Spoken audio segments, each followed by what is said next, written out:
ndabaramukije mwese bakunzi b'ikiganiro haracariho ibyizigiro amahoro y'umwami wacu Yesu nakomeze kubana namwe mwarahizegiwe cyane rwose. Tugiye gusangira ijambo ry'Imana usoma mu cyete cya mbere Paul yandikiye abikorinto bice byaho ni bitandatu, turasoma murongo waho wa 12. Aravuga ngo byose ndavyemererwa ariko si byose bingirira ikimazi, byose ndavyemererwa ariko sinzoganzwa n'ikintu na kimwe.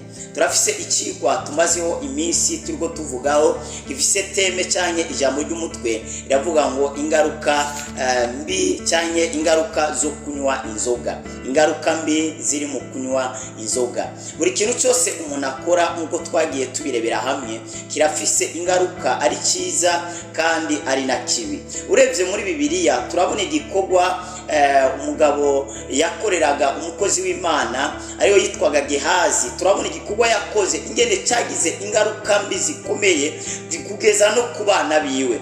Yagiye gufata ibintu Namani yari yazaniye Elisa yari yabyanse, ariko we acinyuma mu kigo agenda arabifata.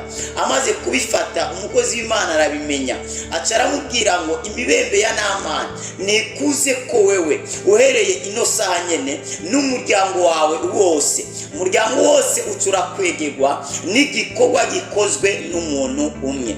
Ikintu cyose umuntu akora ari munsi y'izuba kirafise ingaruka. Nimba urenganya abandi umenye ngo nawe igihe kizagera nawe bakurenganye. Nimba ugirira neza abandi igihe kizagera nawe bakugirire neza. Nimba ufasha abandi igihe kizagera nawe bagufashe. Nimba uvuga nabi abandi nawe bazakuvuga nabi. Kubera turi mwisi y'umurima, turi mwisi yo kubiba, icyo umuntu abiba nico yimbura. Rero biri kintu cyose rero umuntu akora ari munsi y'izuba kirafise ingaruka. Rero kunywa inzoga birafise ingaruka. Nababwiye ngo kunywa inzoga si icyaha, ariko inzoga zirafise ingaruka zishobora gutuma ukora icyaha. Hari ibintu umuntu akora nubwo biba atari bibi ariko bikazazana ingaruka mbi ku buzima bwiwe. Haleluya. Turabona abantu benshi bazinyoye muri Bibiliya zagiye zibakururira mu mitego nkuko twagiye tubireba mu byigwa byatambutse. Turabona Loti ko yaborewe aryamana n'abakobwa biwe. Rero inzoga rero irashobora kuzatuma uryamana n'abakobwa wawe, irashobora kuzagukururira mu busambanyi no mu mitego y'uburyo butandukanye. Ni byiza rero kuyeba hakiri kare. Turiko tuvuga rero ingaruka ziba ku muntu unywa inzoga. Twari tugeze ku kintu cya 11 nicyo twarangirijeho muri video yashize. Twavuze ngo inzoga n'umukobanyi, n'umusuma, n'igisuma, kandi ngo umuntu wese ayibamo ayigenderamo nagira ubwenge, kandi umuntu wese ayinywa biri yavuze ngo ntazaba umutunzi, ntazaba umukire. Reka twongere turebere hamwe umurongo dusoma mu gitabo cy'imigani. Imigani hariya ibice byaho, reka turabe ibice 21, turaba umurongo wa 17. Avuga ngo uwishinga akayagiriro azocika umukene, kandi impunzi ya vino n'amavuta nizoba umutunzi. Ndasubiyemo, uwishinga akayagiriro azocika umukene, kandi impunzi ya vino ndetse n'amavuta nizoba umutunzi.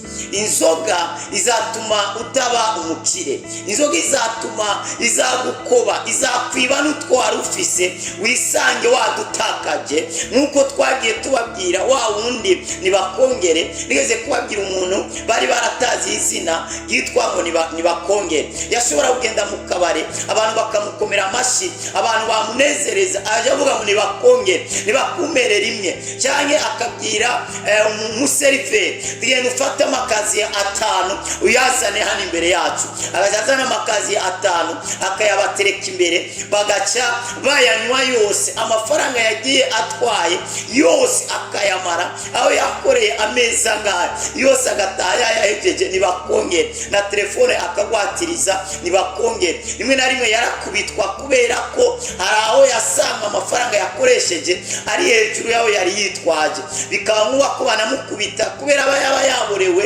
yaca ashaka gushwana nabo bagaca bamusekeza, bikarangira rero bamwambuye n'utuntu yari afite.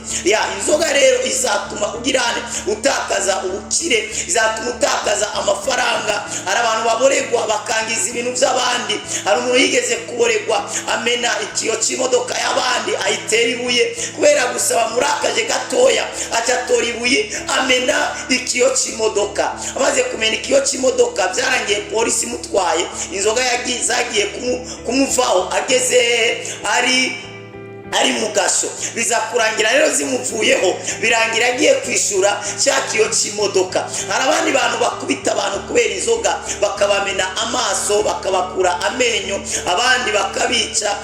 Turafise aho duherereye, turafise umugabo yakubise umugore aramwica kubera yaborewe, umugabo zigiye kumuvaho, noneho baza kumubwira ibyabaye, noneho agira kwicuza gukomeye, ntacyo agikiza, birangira bamutwaye mu mpimba. Ni byiza rero kwirinda gukora ikintu gifise ingaruka mbi ku buzima bwawe. Biravuze ngo byose ndabyemererwa, ariko si byose bingirira ikimazi.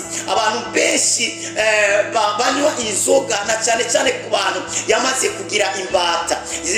Abo yagize imbata ni ba bantu adashobora kuryama atayinyoye, ni ba bantu arose udufaranga aca yiruka mu kabari. Nibyo, hari abantu inzoga zitaganza ashobora kwigerera agashobora kunywa, ariko petit à petit uko ugenda unywa kamye niko uzamara akagira kabiri, uzakwisanga rero yaramaze gufata, yaramaze kukwifatira, wisange ariyo isigaye ikontorora umubiri wawe. Biravuga ngo nimukaboregwe vino ngo ariko muboregwe mwemu yera. Imana irashaka kuboregwa mwemu yera. Kubera iki Imana yatubujije cyane, kubera iki inzoga ifise ingaruka mbi mu buzima bw'umuntu, kandi nk'uko Bibiliya igenda ibitubwira, ni kubera igikorwa inzoga ikora mu buzima bw'umuntu nicyo gikorwa mwemu yera yaje gukora mu buzima bw'umuntu. Kugira umuntu yanyoye akaboregwa, atakaza ubwenge, ntasubire kwikontorora, ahubwo ugasanga ni inzoga iriko irakontorora umubiri wiwe. Niko mwemu yera yashatse kuza mu buzima bwacu, aba ariwe akontorora ibitekerezo byacu, aba ariwe akontorora umubiri wacu, nitugende aho dushaka, ariko twisange turiko tuja aho mwemu w'Imana gizene, aho mwemu w'Imana ashaka. Rero inzoga izatuma utakaza udufaranga twawe, utwo wakoreye uzisanga wadutakaje. Hari abantu baboregwa bakabasaka n'udutuntu twose bafise. Kubera iki? Aba yanyoye. Hari n'abandi banywa bagatakaza ibintu, hari n'abandi banywa bakibagira ibintu aho babisize, bakibagira naho baguranye amafaranga. Hari n'abandi bantu banywa ugasanga udufaranga yakoreye twose araturangirije umunsi umwe. Abandi bantu bakanywa agisanga ariko agenda kubera ahantu atanga amamiliyoni, agasanga udufaranga tw'umugambi agisanga yadutwaye mu kabare. Abandi bakisanga bayashiriye indaya, maraya, abandi bakisanga bariko barayatakaza bitewe nuko baborewe.